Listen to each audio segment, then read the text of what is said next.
오전에 산에 좀 갔다 왔더니 어 상쾌해요. 산 공기가 확실히 그 시내보다 훨씬 낫고, 또 집안에 있는 것보다 몸도 좀 개운해지는 것 같고, 또 가뿐해요. 음 제가 그 알벤다졸, 이거 플루벤다졸을 이제 언제쯤 복용을 했냐면, 피부 질환이 너무 심해서 막 그 진물이 나고, 그죠? 그리고 이제 가렵고 뭐 그럴 때 복용을 했는데, 어느 날 이제 출장을 갔는데 전신 두드러기가 나는 바람에, 그래서 바로 올라와서 이제 일단은 중단을 하고 피부과를 갔죠. 예전에 유명하다는 이제 피부과 가도 별로 낫지를 않고, 피부가 뭐 염증이 가라앉질 않았어요. 그런데 이번에는 뭐 하루 만에 진물이 멈추고 막 두드러기나 그런 게 들어가는 거예요. 그래가지고 그 간호사가 매일 와라, 매일 이제 진물 치료를 받자 그랬는데, 뭐 다음날 진물이 안 나니까 안 갔죠. 그래서 일주일에 한 번씩 가서 3번 복용을 했어요. 그래서 세 번째 갔을 때는, 3주째 갔을 때는 약이 필요할 것 같기도 하고, 약을 먼저 끊어보고 이제 연고를 좀 발라보고, 괜찮으면 보습제를 발라라, 뭐 그런 말씀을 하세요, 의사 선생님이. 근데 그 말은 잘 해석을 하면 안 와도 된다 이 얘기죠. 우리 룰루랄라. 그래도 이제 집으로 왔어요. 집으로 와서 이제 건강검진을 이제 시간 날 때 한번 받아보자. 그래서 이제 그동안 건강검진 안 받았거든요. 건강검진을 받으러 갔는데 엑스레이에 폐가 좀 이상하다는 거예요. 그러니까 이제 위암 내시경은 받았어요. 그런데 아직 나이가 아직 50대 초반이라 폐암 내시경, 폐암 검진은 해당이 안 되더라고요. 그런데 폐가 이상하대요, 엑스레이에. 그래서 이제 바로 이제 인근의 큰 병원으로 갔죠. 와서 이제 CT를 찍었어요. 이제 조영제 CT라고, 그거를 이제 혈액에 투입을 하면 훨씬 잘 보인대요. 그래가지고 찍었는데, 다음 날 아침에 결과를 이제 상담 예약을 잡고 왔어요. 근데 찍은 날 식당에서 밥을 먹는데 전화가 온 거예요. 어, 바로 입원해야겠다. 그래서 무슨 일이냐 했더니 생각보다 너무 심하다는 거예요. 폐암이 진행이 많이 된 것 같다. 그래서 약간 좀 놀래긴 했는데, 이건 뭐 서두를 일이 아니다. 그래가지고 이제 생각에, 그러면 다음 날 약속된 대로 가겠습니다 하고 이제 다음 날 갔어요. 갔더니 어 저보고 너무 여유가 있대요. 그래서 저는, 아니 뭐 그럴 수도 있죠. 뭐 폐암이 뭐 걸릴 수도 있죠. 그랬더니 너무 의아해 하시더라고요. 모르겠어요. 제가 이제 교회를 다니고 사람이 이제 죽으면 또 천국에 가고 그런 생각이 있어서, 뭐 죽어봐야 더 좋은 데 가지 않냐. 더군다나 요즘에 코로나 때문에 엉망인데 세상이. 뭐 더 좋은 데 가는데 뭔 걱정이냐 그런 생각이 들었어요. 그래가지고 바로 조직 검사를 받아야 된다. 그래서 조금만 시간을 달라, 생각을 좀 해보겠다. 그래서 약간 의사 선생님이 이해가 안 간다는 표정을 지으시고 전 나왔어요. 전 나와가지고 생각을 해봤어요.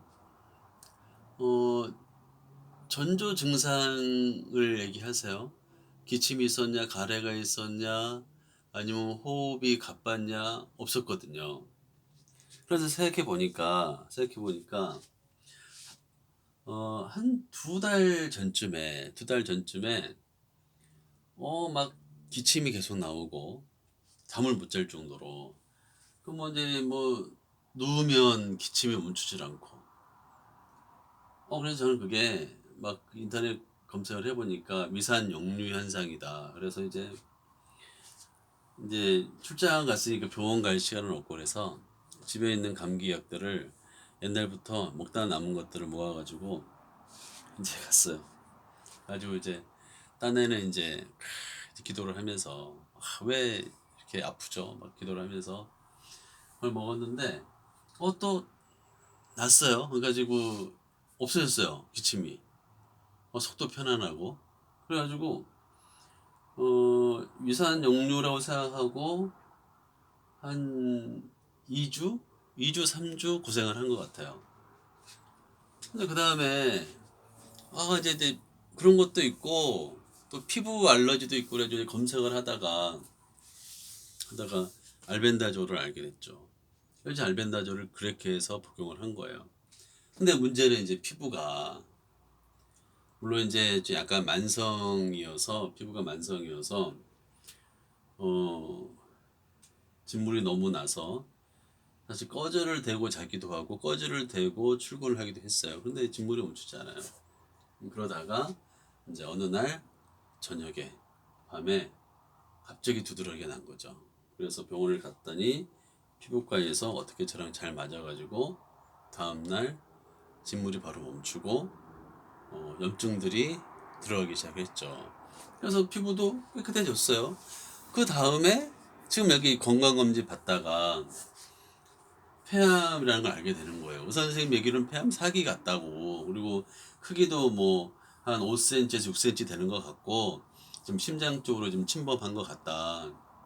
근데 그 당시에는 폐암 4기 소견을 들을 당시에는 말짱했거든요. 뭐 기침 없지, 가래 없지, 뭐 숨가쁘고 그런 거 없.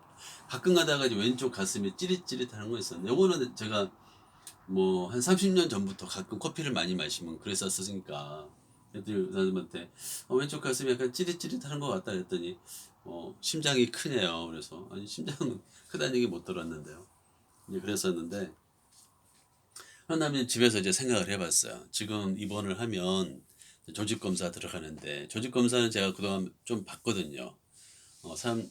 좀 지인들이 이제 폐암이 걸리신 분들 또 이제 나이 들으셔서 걸리신 분들 조직 검사를 하는 걸 봤는데 어, 구멍을 뚫더라고. 폐에다가 뒤에서 이제 구멍을 뚫어가지고 조직을 떼내더라고요. 요즘에는 조금 바늘로 아니면 뭐 관으로 해서 떼내는데 과연 그것을 받을까? 근데 그런 분들이 어, 치료를 받는다고 들어가서 급격히 오히려 더 폐암들이 심해지고 그러다가 뭐 또 어떤 분들은 뭐 그 방사선 항암 하시다가 결국은 돌아가시더라고요. 그래서 고민이 드는 거예요. 더군다나 지금 제가 무슨 폐가 막 호흡이 곤란하고 뭐 그런 정도는 아니거든요. 그래서 지금 이제 멀쩡하게 지금 잘 숨쉬고 있는데 이걸 굳이 여기 구멍을 뚫어서 또 문제를 일으킬 필요가 있을까? 그래도 이제 또 유튜브니 막 뒤졌어요. 그랬더니 이제 그 과잉 보호 관련된 의사분들 얘기가 가능하면 조직 검사를 안 할 수 있으면 안 하는 게 낫다. 그런 또 얘기가 있더라고요. 왜냐면 이제 위 내시경이나 대장 내시경 같은 경우는 조직 떼기가 쉽단 말이에요. 그리고 거기에는 이제 용종 같은 게 있으면 또 내시경 검사하면서 또 떼기도 하고 쉽단 말이죠. 근데 이제 물론 이제 초기 때 그러겠죠. 그런데 폐는 공기주머니래요. 공기밖에 없는 공기주머니이기 때문에 그걸 바로로 찌른다든지 관을 대면은 공기가 샌다는 거예요. 그러면은 공기밖에 없는 폐가 공기가 새면 기능이 얼마나 약화되겠어요. 그래가지고 이제 결론을 내렸어요. 좋다. 나중에 진짜 호흡이 가빠지고 막 기침이 쉴 새 없이 일어나고 막 그 가래가 나오고 그러면 그때 한번 다시 병원을 가기로 하고 지금 멀쩡한데 지금 아무렇지도 않는데 전에 이제 전조 증상이라고 요즘은 알았지만 이제 위산 역류라고 생각을 했을 때 막 그때 만약에 제가 그 폐암이라고 하면은 조금 더 생각을 해봤겠지만 그때도 이제 다 지나갔고 멀쩡하고 그리고 이제 피부 알러지도 좀 진물도 안 나고 뭐 염증 다 들어갔어요. 피부과 약 잘 듣더라고요. 저한테 잘 듣더라고요. 그래가지고 이번에 그 이제 조영제 더군다나 지금 조영제 넣어가지고 그 CT를 받았는데 그 부작용이 또 두드러기라는 거예요. 그거 받고 나서 두드러기가 또 나요. 부작용이 생긴 거야. 이거 또 약간 조금 좀 짜증이 나더라고요. 그래가지고 가만 놔뒀더니 이게 잘 안 들어가. 이게 살살 뭐 들어가는 듯 마는 듯 해가지고 뭐 저번에 피부과에서 먹다 남은 거 좀 한 이틀 먹었더니 또 들어가요. 이게 피부과 괜찮더라고요. 근데 이제 항상 괜찮은 건 아니에요. 옛날에 진짜 안 들었더니 모르겠어요. 알벤다졸을 좀 먹었다가 이제 알벤다졸 때문에 두드러기 난 게 아니라 제 안에 있는 폐암 전조 증상으로 두드러기 난 것 같아요. 근데 알벤다졸을 먹어서 그런가 피부약이 정말 잘 듣더라고요. 그럼 모르죠, 저는. 뭐 때문에 잘 들었는지. 그래서 이제 좀 약이 좀 어느 정도 먹은 다음에 또 위 내시경 하면서 위랑 십이지장 쪽이 약간 좀 헐어 있대요. 뭐 식도 내려가면서 여기 깨끗하네요 하면서 하는데 약간씩 헐어 있는데 또 요거는 또 많은 경우 또 그런 경우가 있다고 하고 그래서 이제 위장약을 좀 지어줘서 일주일분 그래서 그거 먹고 그 다음에 이제 약이 떨어지면 다시 알벤다졸을 시작해야지 해서 그저께부터 이제 정식으로 시작했어요. 그때는 뭐 하루도 안 쉬고 먹어보기도 그랬는데 이제 알벤다졸 먹고 프로벤다졸 먹고 또 알벤다졸 먹고 그래서 한 4일 쉬고 이렇게 3일, 4일, 3일, 4일 이렇게 한번 해보려고요. 하여튼 이제 이제 아는 사촌 누나가 아는 누님이 이제 하루에 2알씩 한번 먹어보고 피 검사를 한번 해봐라 그랬는데 뭐 제가 좀 신앙이 있어서 그런지 모르겠어요. 신앙 이제 시편에 보면 139편 16절인가 보면 하나님한테는 방법이 많다.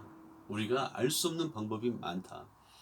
그러니까 그 어떤 항암 치료뿐만 있는 것도 아니고 알벤다졸도 있고 또 식이요법도 있고 또 뜸도 있더라고요. 그래서 또 아는 분이 또 뜸 해주겠다 오신다는데 아직 안 오셨어요.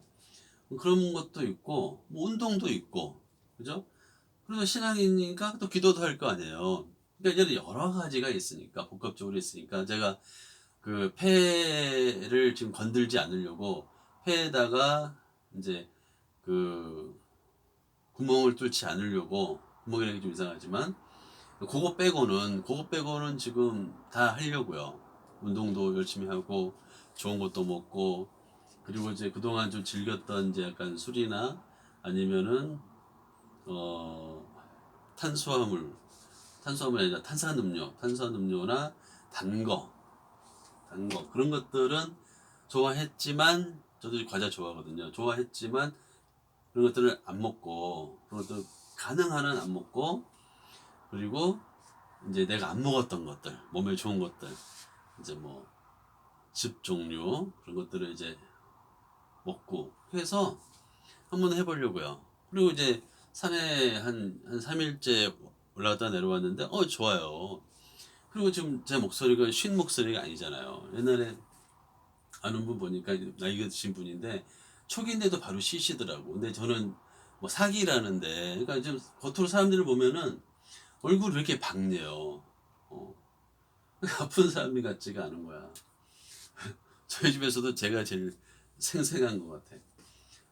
그래서 또 마음도 유쾌하게 갖고 또 어떤 또 아는 분은 웃어라 웃음이 보약이다 막 그런 분도 있고 그러니까 방법이 여러 가지가 있는 거야. 암을 치료하기 위한 방법이 여러 가지가 있어요. 여러 가지가.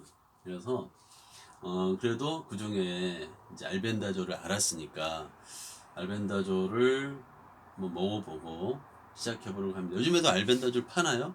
요거 저번에 좀 사놨다가 알벤다졸 한참 팔 때 그때 좀 사놨다가 중간에 안 먹었었는데 그때 남은 거 지금 먹으려고 하거든요. 그럼 요거 떨어지면 먹어야 되잖아요. 근데 아는 분 얘기할 때 5년은 먹어야 된다면서요, 알벤다졸을. 그러니까 한번 병원이나 약국에 한번 중간중간에 가봐야 될 것 같아요. 그래서 이제 어, 식이요법도 하고 운동도 하고 마음을 편안하게 갖고 유쾌하게 갖고, 원래 좀 성격이 좀 유쾌한 편이에요. 긍정적인 편이고 그리고 뭐 여러 가지 다 해보면서 곁들여서 어, 알벤다졸을 이제 복용을 다시 해보려고 합니다. 근데 병원은 안 가기로 했으니까 계속 안 갔으면 좋겠죠. 그리고 또 폐질환 환자는 지금 병원 가면 안 돼요. 지금 병원 가면은 호흡기 내과 진료받으러 온 사람은 바로 코로나 막 검사 받고 막 입원시키고 막 그런다는 얘기가 있어서 더 병원은 가고 싶지가 않더라고요.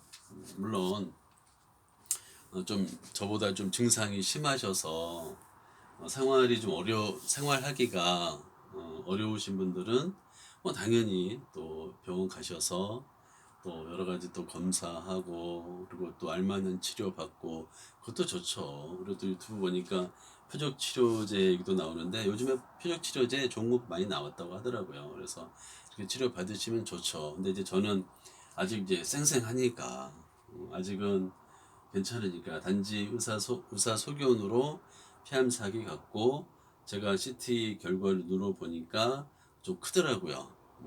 그런데 이제 암인 건 맞는 것 같아요. 전조 증상도 뭐 위산 역류에 뭐 피부 알러지에 그런 암인 거는 같은데 어, 한번 해보려고요.